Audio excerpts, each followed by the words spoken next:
Nós vamos então iniciar mais um estudo do Gênesis bíblico, à luz do Evangelho e à luz da doutrina espírita. Estamos ainda estudando sobre reencarnação com base no livro Missionários da Luz, agora no capítulo 13, estudando reencarnação do Segismundo. Para dar continuação ao nosso estudo, eu vou pedir para a Débora fazer a prece inicial para todos nós. Então, nós vamos fechar os nossos olhos, abrir o nosso coração e nos concentrar em mais um estudo, que possamos aproveitar ao máximo tudo que aqui pudermos compartilhar de ensinamento, de conhecimento, e que possamos levar para a nossa vida, para o nosso dia a dia. Obrigado, Senhor, por mais essa oportunidade. Obrigado por tudo, hoje e sempre. Que assim seja. Que assim seja. Semana passada também eu esqueci de mandar na onde que a gente...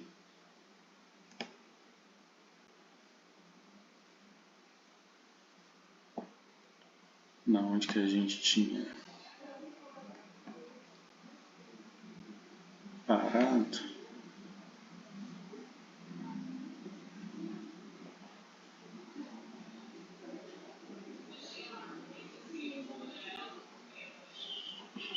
Só um minutinho.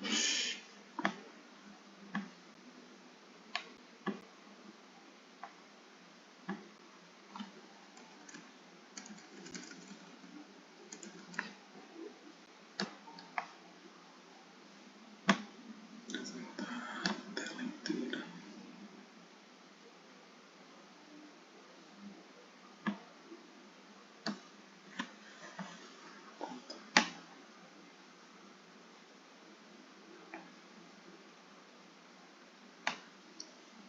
Bom,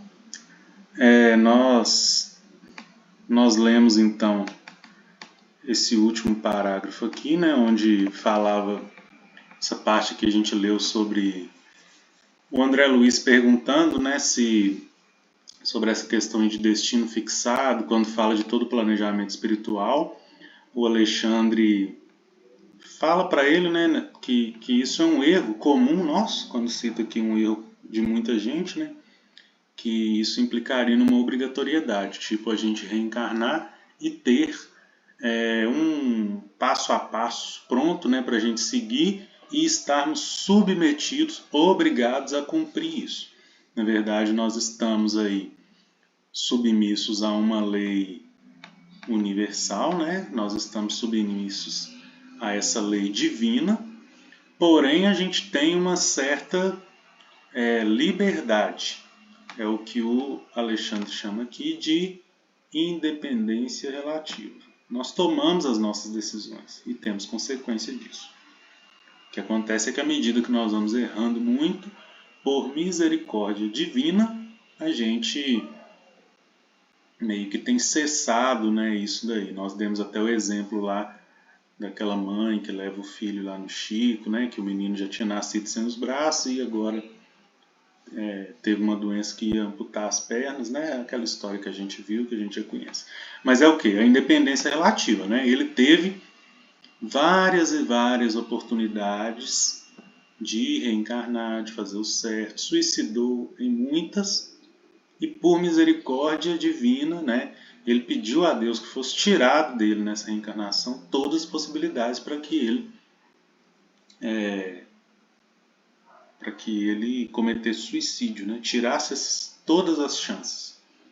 E ele, já ali no período da infância para início, né, da adolescência, criança ainda, mas quase na adolescência, estava pensando em tirar sua vida pulando ali de um precipício, por isso as pernas dele iriam ser amputadas. Emmanuel dá o esclarecimento. Então é um exemplo muito claro para nós do que seria essa independência relativa, né, gente? Nós ficamos praticamente nesse parágrafo, nós discutimos muito, né? E aí a gente continua então. A essa altura, Alexandre interrompeu-se, talvez ponderando o tempo gasto em nossa conversação, como quem sentia necessidade de pôr termo à palestra, observou. todo plano traçado na esfera superior tem por objetivos fundamentais o bem e a ascensão. E toda alma que reencarna no círculo da crosta, ainda aquela que se encontra em condições aparentemente desesperadoras, tem recursos para melhorar sempre. É aquela coisa que a gente comentou, né? A gente vem com um plano traçado para nós ascendermos, para elevarmos espiritualmente e para que a nossa reencarnação seja pautada no bem. De acordo com as nossas escolhas, isso vai desvirtuando, né? A gente vai tirando ou não a gente vai estragando, né, esse plano que é bem feito. Então, a gente até brincou, né, na semana passada. Eu acho que eu brinquei, eu acho que eu falei isso. Não lembro, se eu não tiver falado, eu vou falar de novo. Mas a gente fica iludido, né, com a... Acho que eu falei sim aqui. A gente fica iludido, né, com a ascensão e com o sucesso material. A gente joga ali na loteria, a gente... onde é uma chance em mais de milhões, né, gente? E a gente vai naquela esperança que vai ter sucesso, que vai ganhar muito dinheiro e tal. Só que o nosso plano de vida, ele é todo traçado com o objetivo da gente, né, tem por objetivo o bem e a ascensão. Quer dizer, é o sucesso espiritual garantido. E mesmo assim, nesse a gente não aposta quase que nada. Esse que a chance é de 100%, a gente não aposta muito. Ou quase nem aposta ou estraga. Agora naquele que as chances são mínimas, que é o do sucesso material sem muito esforço, né? No caso da loteria, não é errado, né, gente, ter sucesso financeiro, uma vida bem-sucedida. Não é errado. Mas como que isso está me melhorando como pessoa, como eu estou ajudando os outros com isso, é o que importa, né? Então, a gente ainda tem essa ilusão de que o sucesso ele é pautado só através das coisas materiais. Alguém levantou a mãozinha? Pode falar. Oi, Tiago, domingo, né? Na segunda não foi domingo, não. A reunião lá na Casa do Caminho foi exatamente essa questão aí, da gente poder, né, ter. Falou-se muito em desejo, no desejo da realização de bens materiais, né? Que não é pecado, né? Que a gente procura o desenvolvimento, né? E a realização através das pesquisas, né? Da busca que a gente tem pelos bens materiais e que não é pecado, porque muitas vezes a pessoa acha, né? Que não pode ter buscar crescer assim materialmente, né? Então o tema foi exatamente esse lá. Foi o Dari que fez a palestra e teve um outro rapaz também de fora que fez, foi em torno disso, mas foi bem bacana, assim, porque ele te deu muitos pontos, né, pra gente, a gente achar que, por exemplo, você não pode crescer espiritualmente se você estiver ligado nas coisas materiais, entendeu? Uma coisa não tem nada a ver com a outra, né? Na verdade a gente pode, tanto eu acho que o que tem que ficar claro, né, assim, e o que deve ter sido, o que passou com certeza, e o que a gente estuda é que, independente da nossa situação material, né, e é o que está falando aqui, o nosso plano para a ascensão espiritual ele é traçado para dar certo, né? Então é o exemplo, né, que sempre dá. Jesus ele escolheu apóstolos ricos? Não, ele escolheu aqueles que tinham boa vontade, né? Aqueles que iam encarar o seu projeto. Isso também já era um plano traçado. Então, de forma alguma é pecado o sucesso material.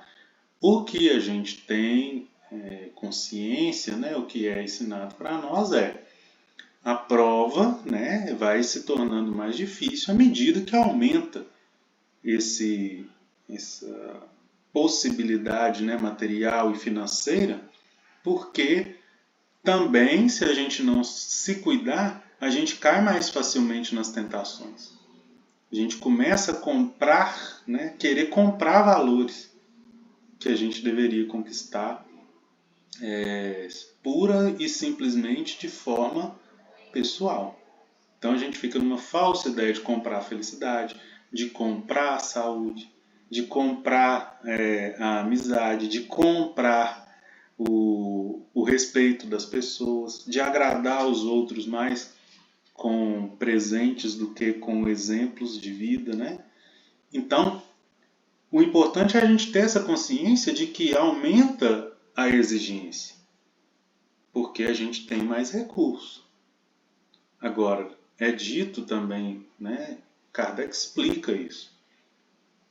É necessário que a fortuna ela seja concentrada em algumas pessoas para que o mundo funcione, né? Se dividisse o que tem para todos, cada um ia ficar com um pedacinho. A gente ainda muito orgulhoso, não tem política de troca, né? Cada um com o seu ali e o mundo parado em termos de tecnologia, em termos de evolução, até social, porque geralmente é concentrado essas fortunas em pessoas que conseguem lidar, né, com o dinheiro.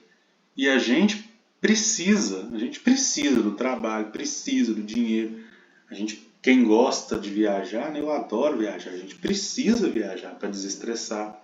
Eu vou para a praia e eu volto parecendo que já comentamos aqui, né, as questões da renovação, né, das energias. Se a pessoa gosta de uma roupa de determinada marca, não é problema nenhum ela ter o dinheiro, comprar, conseguir isso de forma honesta, né? Não tem problema. O problema é, não pode confundir. A ascensão espiritual, ela depende de valores morais e pessoais. Tendo valores morais e pessoais, com dinheiro ou não, a gente vai se dar bem. Então, de forma alguma é problema. Alguém levantou a mão? Eu não estou mudando a tela, gente, para ver se não dá o problema lá que deu na gravação. Alguém levantou aí, eu escutei o barulhinho.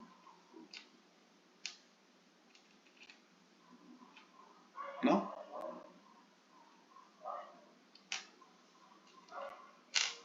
Eu tinha ouvido um barulhinho tipo de... Se alguém quiser comentar, pode. Acho, né, não, acho que é a tela de Eliane, ainda tá com a mãozinha levantada, deve ser isso. Né? Pode ser. Qualquer coisa você pode abrir o áudio aí e falar. Bom, vamos continuando então. Logo após, convidou-me... gente, um adendo, né? Aqui a gente está fazendo essa comparação, né, entre ascensão espiritual e ascensão material.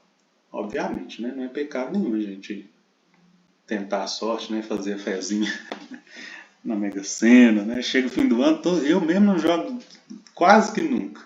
Fim do ano eu jogo, que todo mundo joga, faz o bolão, não sei o quê. Ameaça que se a gente não entrar, vai todo mundo, ninguém tá lá no outro dia para trabalhar, se ganhar, e aí fica lá sozinho, então a gente tenta, né? Mas assim, é muito mais difícil do que a chance, né, é bem menor do que a chance de ser bem sucedido espiritualmente. Por quê? Gente, é um plano traçado na esfera superior por Deus, né? É um plano divino o nosso sucesso espiritual. Se a gente fizer certinho, dá certo. É 100% de chance.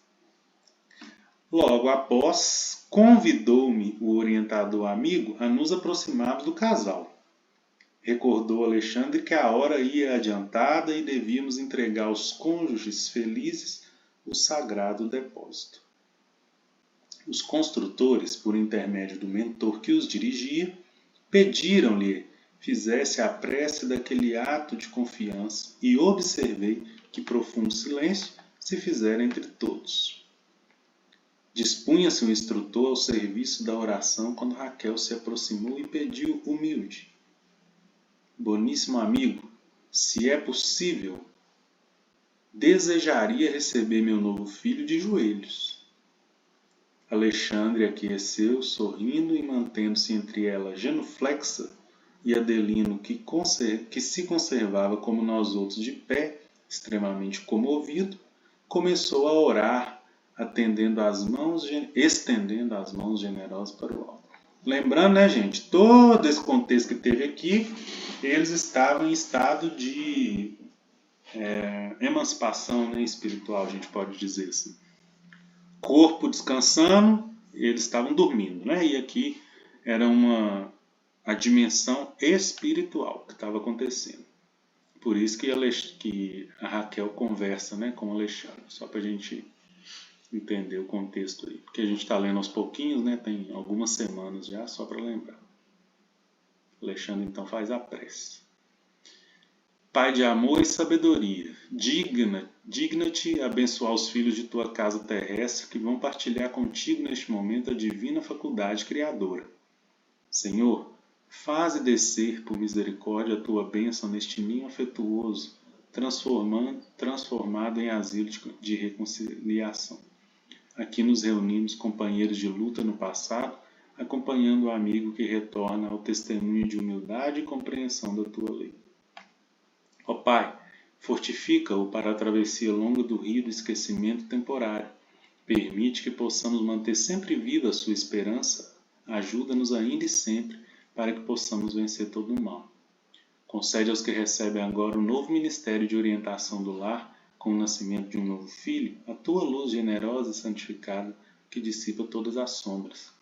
Fortalece-lhes, Senhor, a noção de responsabilidade, abre-lhes a porta de tua confiança sublime. Conserva-os na bendita alegria de teu amor desvelado. Restaura-lhes a energia para que recebam jubilosos a missão da renúncia até ao fim. Santifica-lhes os prazeres para que não se percam nos despenhadeiros da fantasia. Este, Senhor, é um ato de confiança de tua bondade infinita que desejamos honrar para sempre. Abençoa, pois, o nosso trabalho amoroso e, sobretudo, Pai, suplicamos tua graça para a nossa irmã que se entrega reverente ao divino sacrifício da maternidade. Unge-lhe o coração com a tua magnanimidade paternal, intensifica-lhe o bom ânimo, dilata-lhe a fé no futuro sem fim. Sejam para ela, em particular, os nossos melhores pensamentos, nossos votos de paz e esperanças mais puras. Acima de tudo, porém, Senhor, seja feita a tua vontade em todos os recantos do universo, e que nos caiba a nós, humildes servos do teu reino, a alegria incessante de reverenciar-te e obedecer-te para sempre. Eu li sem parar aqui, né, gente, para não perder a dinâmica da prece. Geralmente as preces que aparecem nos livros de André Luiz, né, e algumas, até do Alexandre mesmo, em outros capítulos aqui, elas são muito bonitas, né? Elas são muito conscientes, né? Fala o que tem que ser falado de forma sucinta, um apelo, né? A gente consegue até imaginar a cena, né? A elevação que ocorre. E interessante, né? Porque finaliza, né? Faz um tanto de pedido, louva a Deus, né? Faz um tanto de colocações, de planos, né? Que ele, Alexandre, que os pais, que Segismundo, que nós na Terra em geral traçamos, mas no fim das contas seja feita a tua vontade.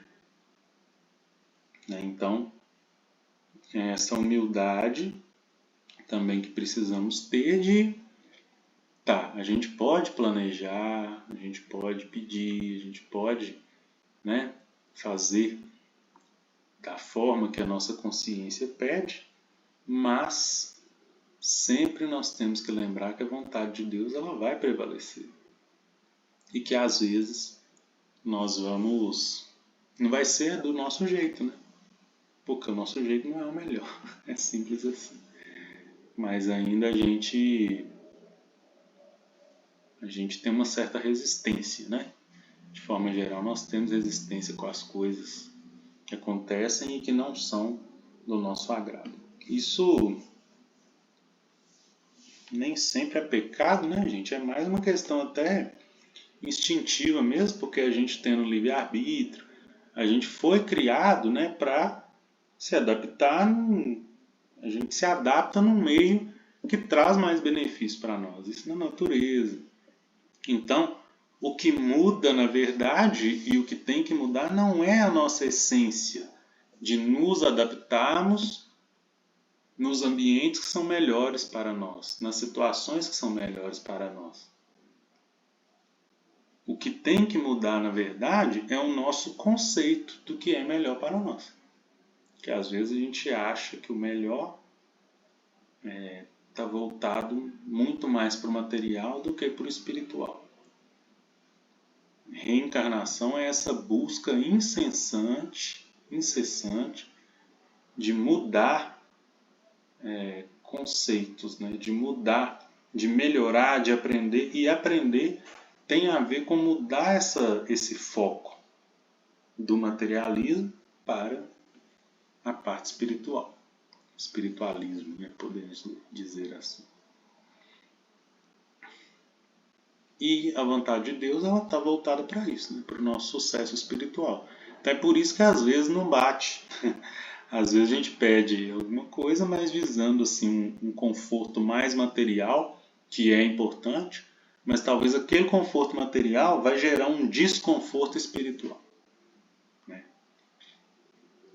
Então, vão ter casos que a gente vai tentar de tudo quanto é forma, um sucesso financeiro, ter não sei quanto guardado, ter uma folguinha, e vai acontecer alguma coisa, o carro vai estragar, e vem doença, e tem que comprar remédio, e parece trinca na parede, que tem que mexer, e chega coisa para gastar o dinheiro, e nunca consegue juntar, mas a gente está fazendo de tudo para juntar, e arruma outro emprego, e aparece mais gasto, e parece que nunca vai.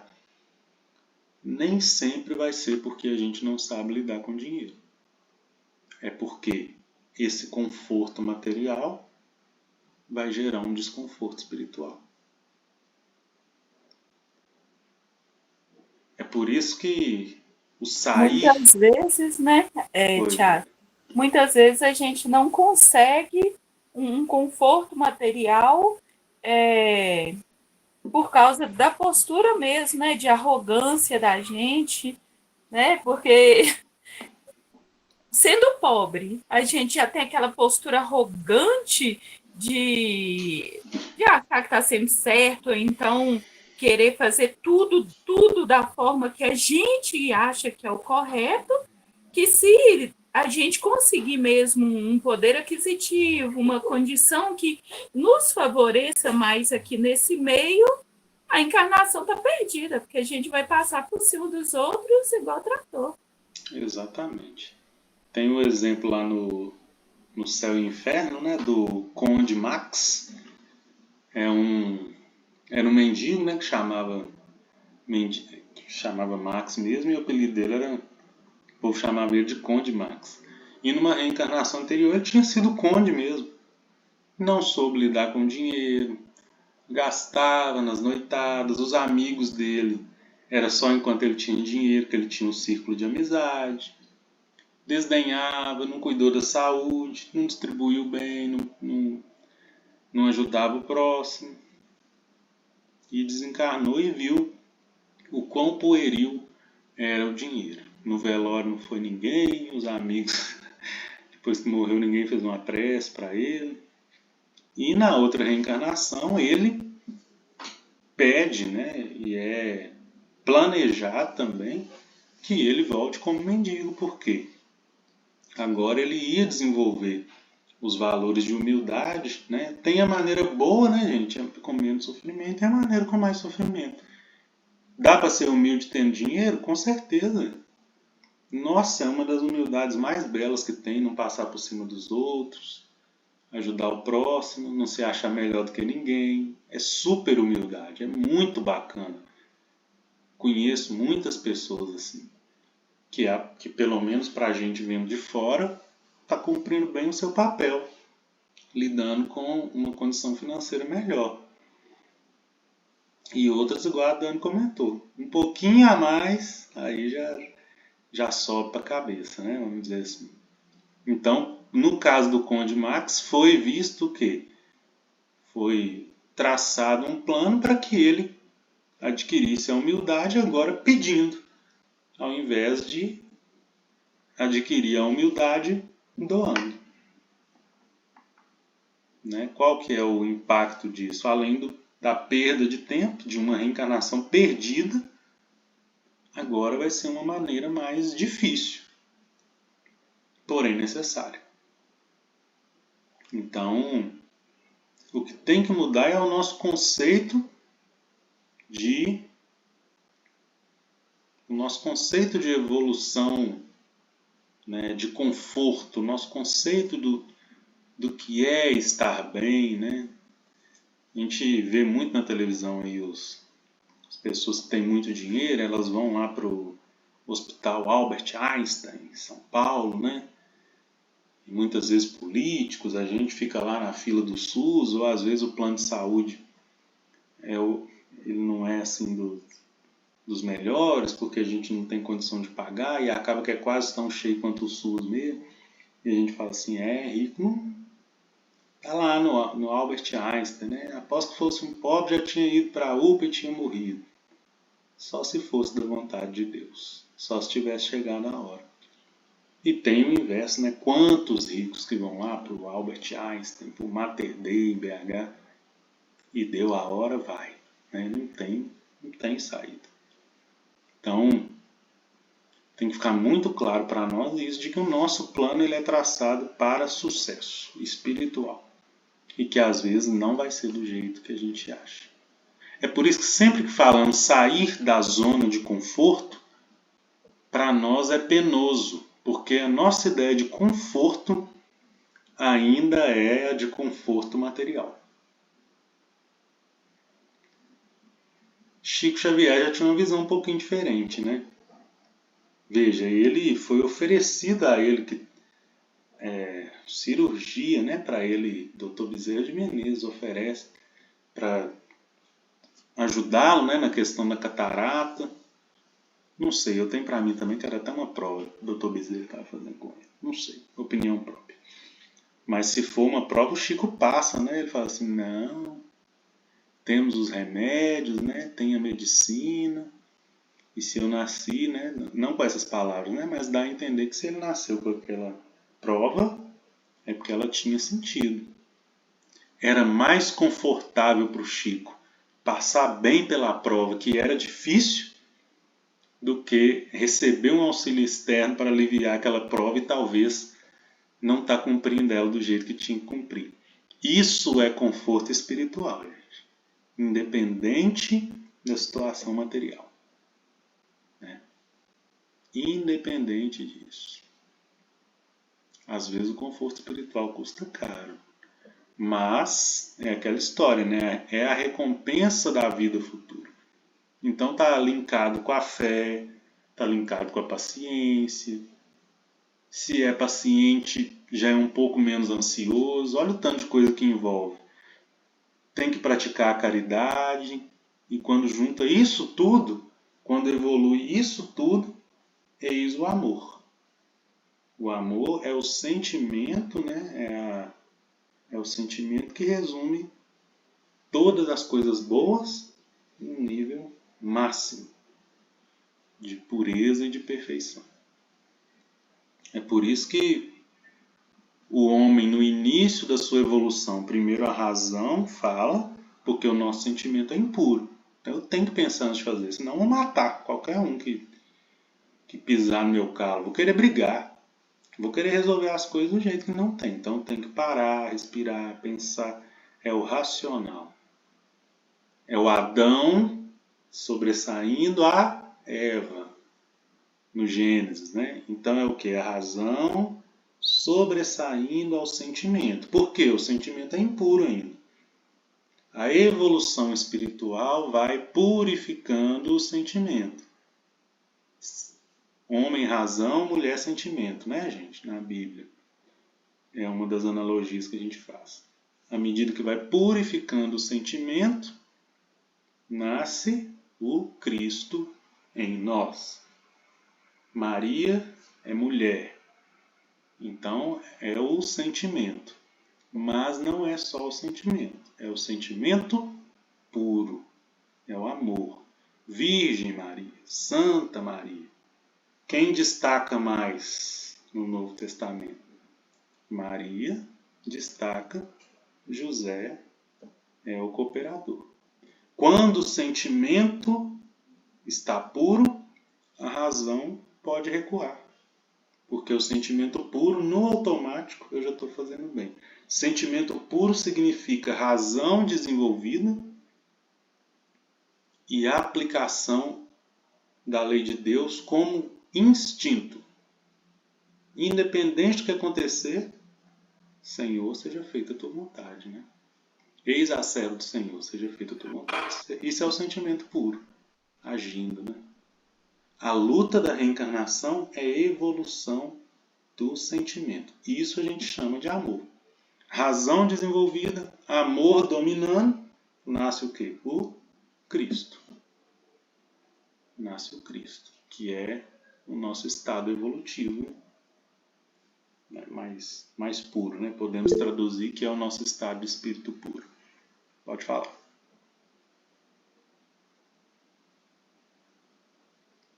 Alguém quer comentar? Ouvi um barulhinho.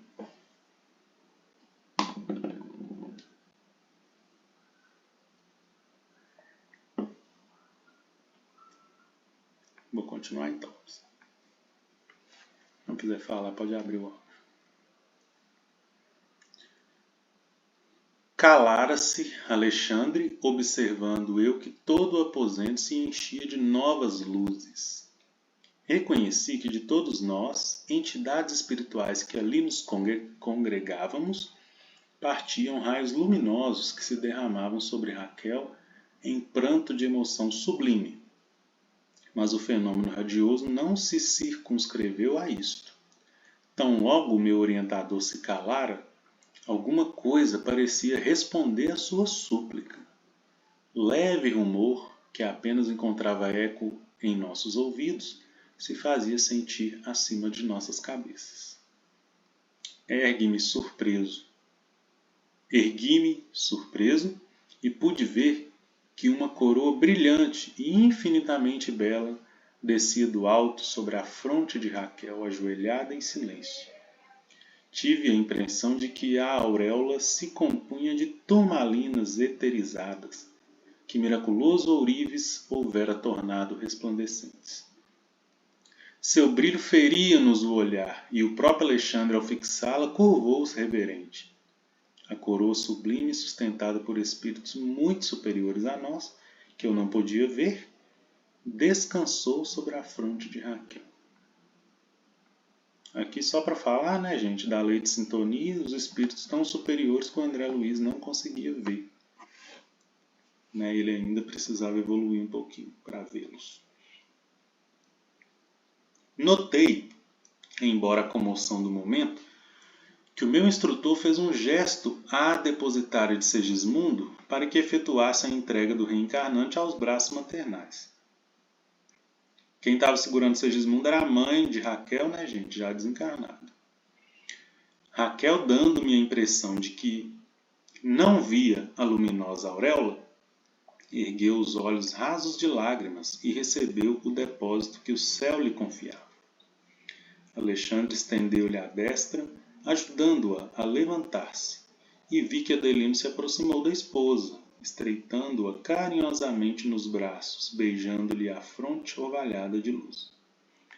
Foi então, ó divino mistério da criação infinita de Deus, que vi apertar a forma infantil de Segismundo de encontro ao coração, mas tão fortemente, tão amorosamente, que me pareceu uma sacerdotisa do poder da divindade suprema.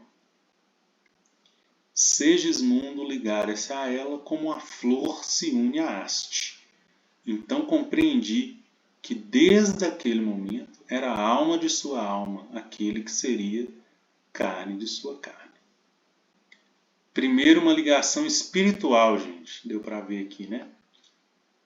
A Raquel abraça aquele espírito, então, de Segismundo, já no formato de uma criança, e ali começa, então, uma comunhão espiritual.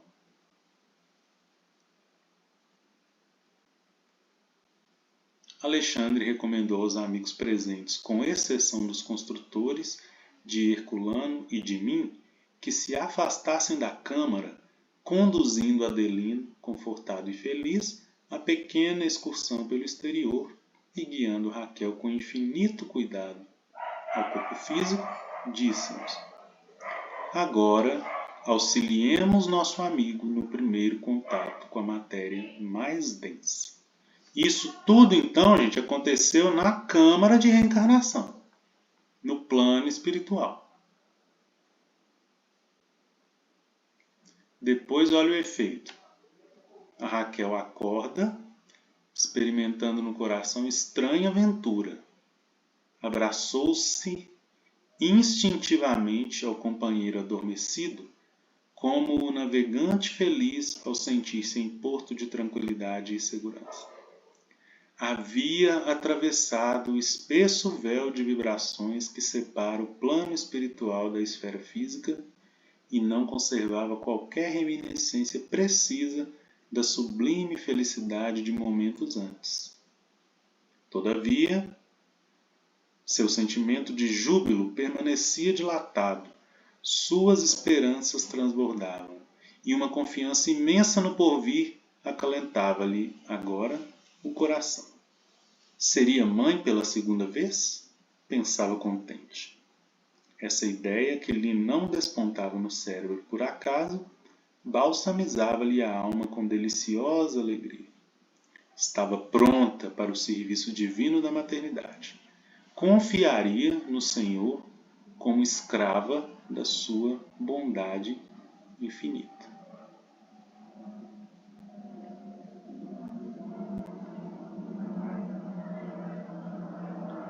Não via a esposa de Adelino que Alexandre e os construtores espirituais lhe rodeavam a mente de sublime luz, banhando-lhe as ideias com a água viva do amor espiritual.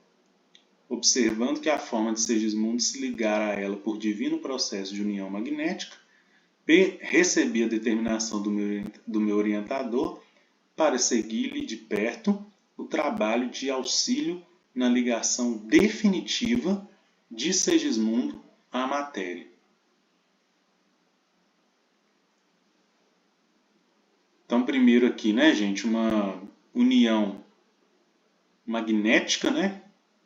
Magnetismo é energia, então uma união de energia entre esses espíritos. E agora vamos para a reencarnação em si. Nós vamos começar aqui, na semana que vem a gente continua. Indicando os órgãos geradores de Raquel e fazendo incidir sobre eles a sua luz, Alexandre preveniu-me quanto à grandeza do quadro sob nossa observação, acentuando respeitosamente. Temos aqui o altar sublime da maternidade humana. Perante o seu augusto tabernáculo, ao qual devemos a claridade divina de nossas experiências, devemos cooperar na tarefa do amor, guardando a consciência voltada para a majestade suprema. Inclinei-me para a organização feminina de nossa irmã reencarnada dentro de uma veneração que nunca até então havia sentido. Auxiliado pelo concurso magnético do mentor querençoso, passei a observar as minúcias do fenômeno da fecundação. Ô, gente, eu vou parar aqui. Por quê? Agora a gente chega, né, nesse momento aqui, ó, fecundação. Aqui, fecundação é o selo do início da reencarnação. Tivemos uma aproximação espiritual, uma aproximação energética, todo o ambiente preparado, agora vai para a ligação espiritual e material, corpo e espírito. Tá? Então eu vou parar aqui porque a gente vai com mais cautela aqui na semana que vem. Pode surgir mais comentários, né? Aqui de fato inicia, né, gente? Só para aguçar a nossa mente, os nossos questionamentos para outra semana. Aqui inicia a vida, né? Daqui para frente já tem vida. Ah, mas é o zigoto, já tem vida. Já tem espírito lá. Então, para a gente ir pensando, espiritismo é contra ou a favor do aborto? Espiritismo nunca é contra e nunca é a favor. O que o espiritismo faz? Liberta consciências, traz conhecimento para nós tomarmos decisões pautadas no conhecimento, sabendo do que a gente está fazendo e do que tem consequência. O que nós vamos ver aqui é que a vida se inicia aqui. Entendeu? Então, vamos deixar isso aí no ar, né? Não no ar. Vamos deixar na nossa mente. Ô, Tiago, Oi, dona Cida. até mesmo mediante, assim, quem realmente estudar e ver, o Espiritismo passa isso para nós. Quem estudar e ver isso que nós acabamos de ver aqui agora, é difícil você pensar num aborto, né? Exatamente. Se algum dia a gente pensou, hoje a consciência da gente chega a cobrar da gente, entendeu? É. Chega a fazer a gente, como se diz, se arrepender do que a gente pensou. Não é verdade? Isso mesmo. É aquela história, né? Para quem é muito dado, a cobrança é maior. Então, a prática, né, do aborto, depois de tudo que a gente leu aqui, antes pode ser desconhecimento, talvez não sabe da gravidade, da situação. Vai ter, né, gente? Querendo ou não, é um desvio da lei divina. Vai ter uma consequência. Agora, se a gente for falar de nível de consequência, para quem já tem um conhecimento disso aqui, aí é um compromisso maior para ser quitado, né? Então, o espiritismo, a doutrina espírita, ela é bonita por isso. Ela não fala faça ou não faça. Ela te fala, até porque, né, gente, Alexandre fala para nós mais para cima ali. Livre-arbítrio, a gente tem uma independência relativa. Então, doutrina espírita, quando for taxativo, a única coisa que ela pode ser taxativa é assim: ame. Só. Perdoe. Mas falar ame já engloba todos os sentimentos bons. A única coisa que pode ser taxativa. O único conselho que pode dar. Que isso Jesus falava. Ame, perdoe, né? No imperativo, né? Jesus falava isso. Agora, em termos de decisão pessoal, se começar aí ter indicação do que fazer, o que deixar de fazer, não condiz com a doutrina espírita. É mais orgulho do que doutrina espírita. É achar que Jesus fala: o amanhã só pertence ao Pai, é só Ele. E a gente querer ditar para os outros, não. O que a doutrina espírita faz? Esclarece. Se for por esse caminho, pode ter, e aí não taxa nem a consequência, mas pode ter esse tipo de consequência por causa disso e disso e disso. Se for para o outro caminho, pode ter tal consequência por causa disso, disso e disso. Agora, quem toma a decisão? Cada um de nós. Porque no fim a evolução é nossa conosco mesmo. Todos nós submissos a uma lei de Deus e com a evolução nossa, que é nossa responsabilidade, única, individual. Então paramos aqui. Se alguém tiver algum comentário, se não, eu vou finalizar com a prece. E a gente volta na semana que vem no nosso objetivo final, desde o início da reencarnação do Segismundo, que é a parte da ligação espiritual. Então vamos lá. levar os nossos pensamentos a Jesus mais uma vez, agradecer pela oportunidade bendita que tivemos reunidos aqui em seu santo nome, Senhor. Obrigado por todas as bênçãos, por todas as graças. Nos dê sabedoria, paciência, fé, para colocarmos em prática o que aprendemos. Obrigado pelo auxílio dos benfeitores amigos. Obrigado pela energia positiva, curativa que sentimos neste momento, que ela chegue até os locais mais necessitados, os hospitais da nossa cidade, manicômios, penitenciária, asilos, orfanatos, os nossos irmãos moradores de rua, a todos que já partiram para a pátria espiritual. Que a sua luz, Senhor, que a sua paz alcance todos os corações necessitados, hoje e sempre, que assim seja.